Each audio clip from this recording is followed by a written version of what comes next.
শুভেচ্ছা। এবং আমরা পশ্চিমবঙ্গে যারা থাকি, আমাদের মাননীয় নেত্রী তথা পশ্চিমবঙ্গের মাননীয় মুখ্যমন্ত্রী সবসময় বলেন যে ধর্ম আমার, ধর্ম তোমার, কিন্তু উৎসব সবার।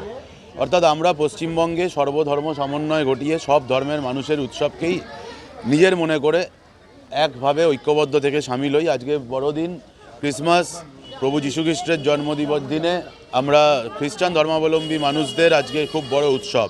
কিন্তু তার মানে এই নয় যে অন্য ধর্মাবলম্বী মানুষদের উৎসব নয়। আমরা সকল ধর্মের মানুষই আজকে এই বড়দিনের আনন্দে উদ্ভাসিত হয়েছি।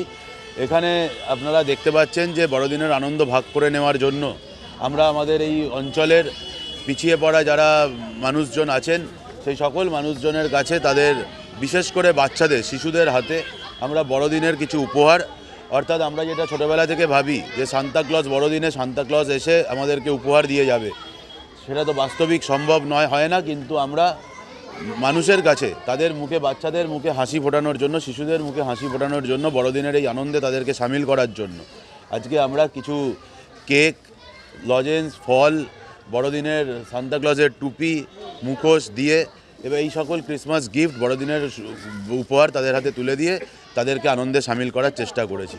আমরা চাই যে পশ্চিমবঙ্গের সকল স্তরের মানুষের বিভিন্ন উৎসব, বড়দিন সহ বিভিন্ন উৎসব ভালো করে কাটুক। কিছুদিন পরেই নতুন বছর শুরু হবে 2026, যেন সকলের খুব ভালো কাটে এই কামনা। আমরা বড়দিন উপলক্ষে, ঈদ উপলক্ষে, দুর্গাপুজো উপলক্ষে, কালী পুজো উপলক্ষে, সমস্ত উপলক্ষে আমরা যে কর্মকাণ্ডের সঙ্গে যুক্ত থাকি তার একটাই কাজ হচ্ছে, মাননীয় মুখ্যমন্ত্রী বলেছেন যে ধর্ম যার যার, উৎসব সবার। তো স্বাভাবিকভাবে আমরা তৃণমূল কংগ্রেসের কর্মী নেতা হিসাবে সমস্ত কর্মসূচির মধ্যে আমরা মানুষের পাশে থাকার মানসিকতা তৈরি করি। আজকে বড়দিন কচিকাচাদের মধ্যে, এই অঞ্চলের কচিকাচাদের মধ্যে প্রায় 700-800 কচিকাচাকে নিয়ে স্মিতা বক্সির উদ্যোগে আমরা এখানে টুপি, ক্রিসমাসের কেক, লজেন্স, মুখোশ এসব বাচ্চাদের মধ্যে প্রদান করে এই আনন্দ উৎসবে সামিল হয়েছি।